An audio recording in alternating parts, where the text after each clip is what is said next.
Hey, what's up? Welcome to a new reading vlog.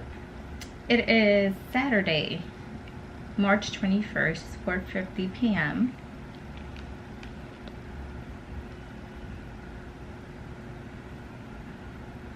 And we're starting a new reading vlog.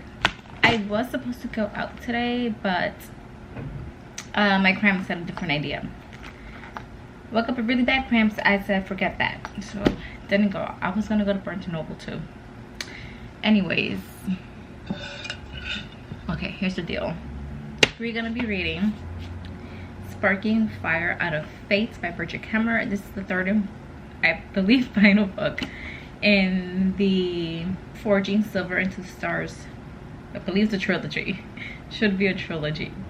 So yeah, I'm excited to see how this story wraps up. This is a little over 400 pages, which I was shocked about because how is that for 400 pages? It seems so short. Also, when I unboxed this book, I was shocked because I didn't realize it was going to be shiny. I don't know if you could tell that it's shiny. The other two books are matte. Why is it shiny? I don't understand. Anyways, yeah, if you don't know, the Forging Silver into Stars trilogy is a spin-off series from the original Curse Breakers series, which was A Curse Dark and Lonely, that series. But this follows one of the other side-ish characters from the original trilogy, but we still, who is Tycho, but we also still not follow because we don't have any part of POV chapters from them, but it's still very much involved in the Emerald So Shallow queendoms, technically. You see those characters like Leomara and Gray. We're very much still see out loud about them because the plot involves the So Shallow people not really happy with Gray because they don't believe that magic has a place in the world, and Gray has magic, if you don't know from the original series. So yeah, we see a little bit of Ren and Harper in this new trilogy as well, but not as much as we do of Gray and Leomara. But yeah, that's like very short synopsis of what the story is about. There is a group called the Truth Bringers who are trying to take like I guess take down the royals. I don't know, but they're the main people that are not happy with Leomara and Gray, so they're doing things. Anyways, yeah, that's what I'm gonna be focused on reading in this video, and I'm gonna look up some reading sprints, watch some reading sprints, and try and get more into this book because currently I'm on page 21 and we have a long way to go. So let's get into it.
Hey, what's up? So let's do an update. It is Saturday, March 28th. It's 2:04 p.m. And we're doing some reading of Sparking Fire Out of Fate by Brigid Kemmerer, the last book in the Forging Silver into Stars trilogy, the spin-off series of A Curse Dark and Lonely. So basically, with Allie on YouTube, with Malice on Twitch, she's doing 24-hour reading sprints, so that's what we're doing. I wish I could actually do the full 24 hours, her sprints, with sleeping of course anyways, but I work tomorrow, so I'm only gonna be able to do the portion for today. So I started at 10 a.m. today and it ends tomorrow at 10 a.m. but to be at work tomorrow at 9 a.m. so yeah, I'm gonna need to like cut this off early to sleep tonight and then go to work tomorrow, unfortunately.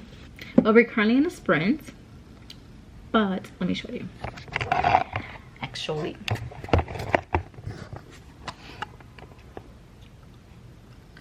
yeah, I'm just watching her 24-hour reading sprint stream on Twitch.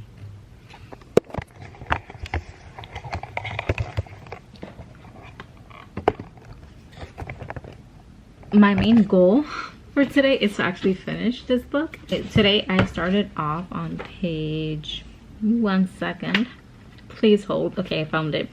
So I started on page 79 today, and now I'm on page 139. I'm on chapter 13.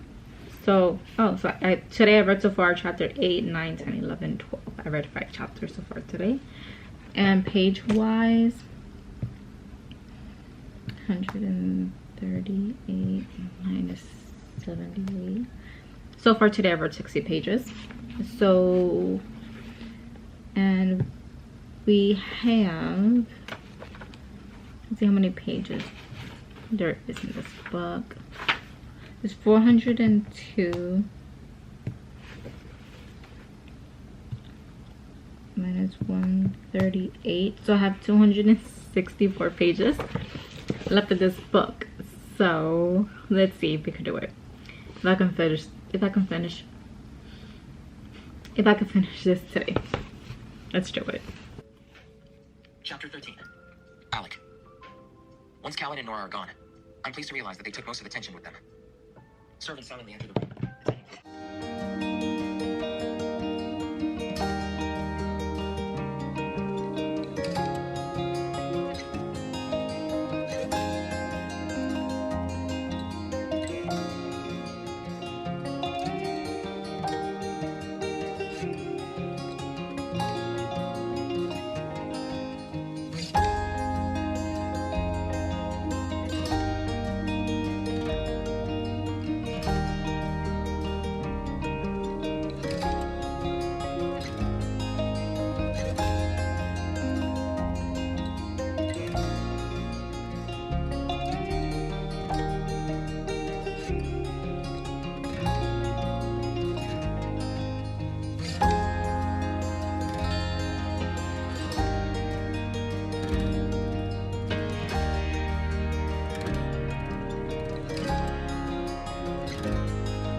Hey, so we're still in the same spot. It's hours later.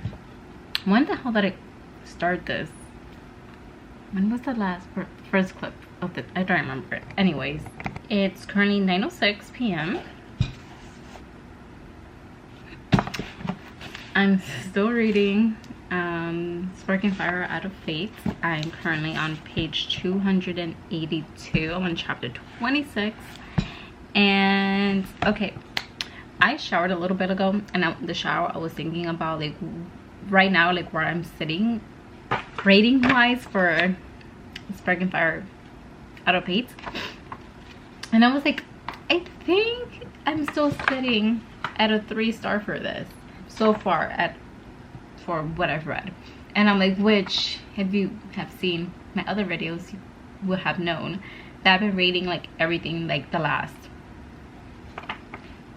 year and a half of 3 stars. Like nothing has been like, I haven't become obsessed with anything, with any book in like a year and a half. So yeah, everything has just been a 3-star. I'm like, I think this is sitting at a 3-star right now. So after I showered and I started reading again, I started thinking, like, what is it about this book that I'm not like loving yet? That I'm not loving. And I think one of the things is that I feel like it needs more. I think, okay, gonna start off by saying this. I know that this spin-off series is about Tycho, and obviously it's gonna mainly follow him, but I feel like there's, and I feel like Gray is missing on this, which Gray is the original trilogy, but he's the king in this world. So there's a lot of traveling, okay? There's been some traveling, right?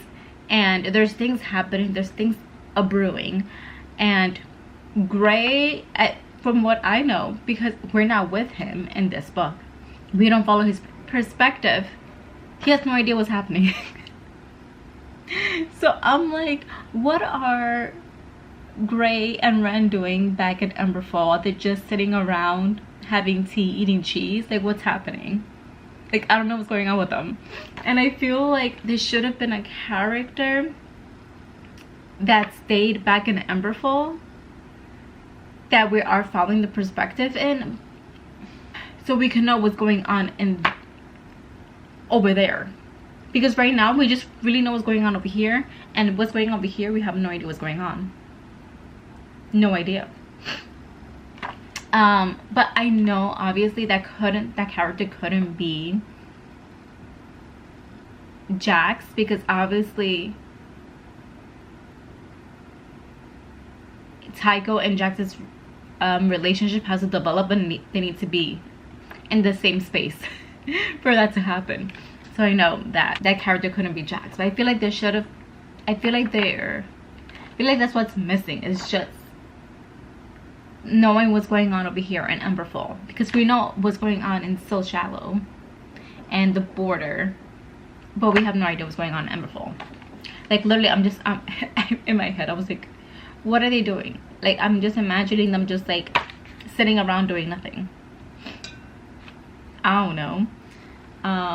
So yes, I think maybe that's what I feel like could have added more to the story. Those are my thoughts right now. And yeah, that's all I have to say. I'm gonna get back to reading because like I said, I have work tomorrow, and I'm not sure I'm gonna finish this tonight before I have to go to sleep, because my plan is to go to sleep at midnight. It's 9 p.m. right now, 9:10 to be precise. I have 3 hours, but I'm not gonna read consistently for 3 hours, and I have 2 hours and 19 minutes left of the audiobook. So we'll see what happens. I'll keep you guys updated.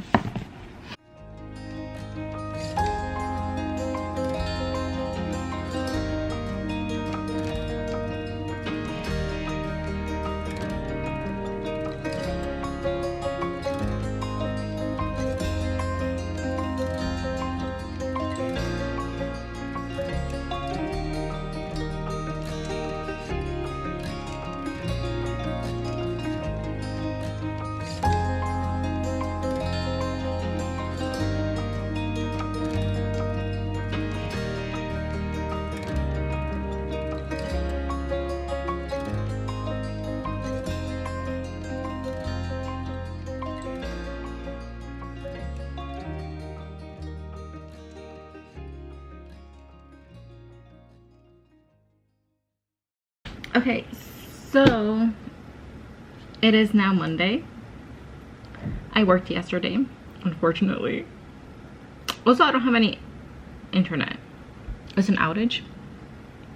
So I'm just, yeah, whatever. Anyways, it's Monday, March 30th. It's 11:10 a.m. And as you saw from the previous clip, I was just reading a little bit from the Bible, just a tiny bit. I've been trying. I'm not really reading it for like religious purposes. Mainly, I keep saying I'm just reading it for the plot.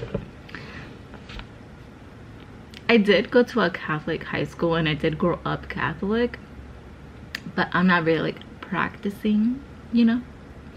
I'm just reading it just to read it.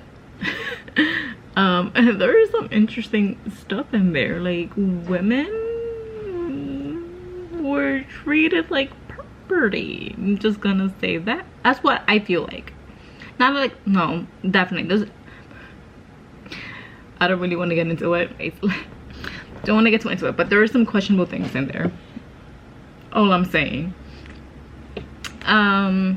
Anyways, I'm gonna get back into reading Sparking Fire Out of Fate.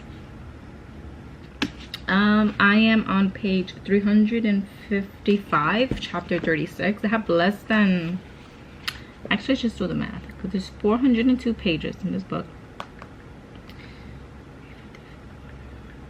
I have 48 pages left, so let's just try and bang this out like right now. So let's just do it, okay? Thought wise, I feel like it's still sitting at a 3, maybe a 3.5 tbh. There's nothing like bad about it. It's just like I feel like I said before, it just needs a little bit, and it just needs something more. But yeah, let's just get right into it and let's finish this book. I'm confused.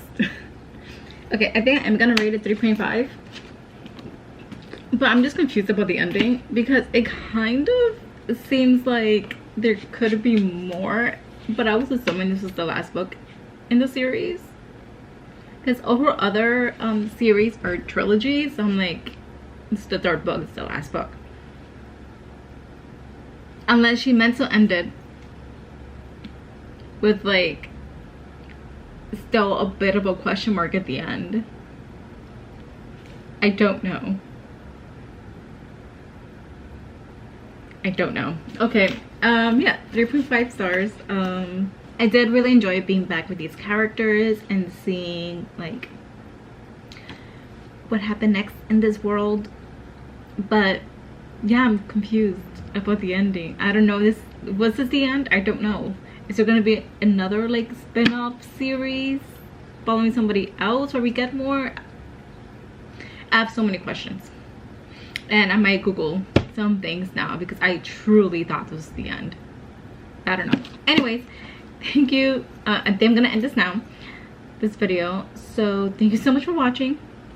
If you have read the original trilogy, the Cursebreakers trilogy, or Curse Dark and Lonely, and if you read the series, let me know your thoughts about the two series, without spoiling anything, of course.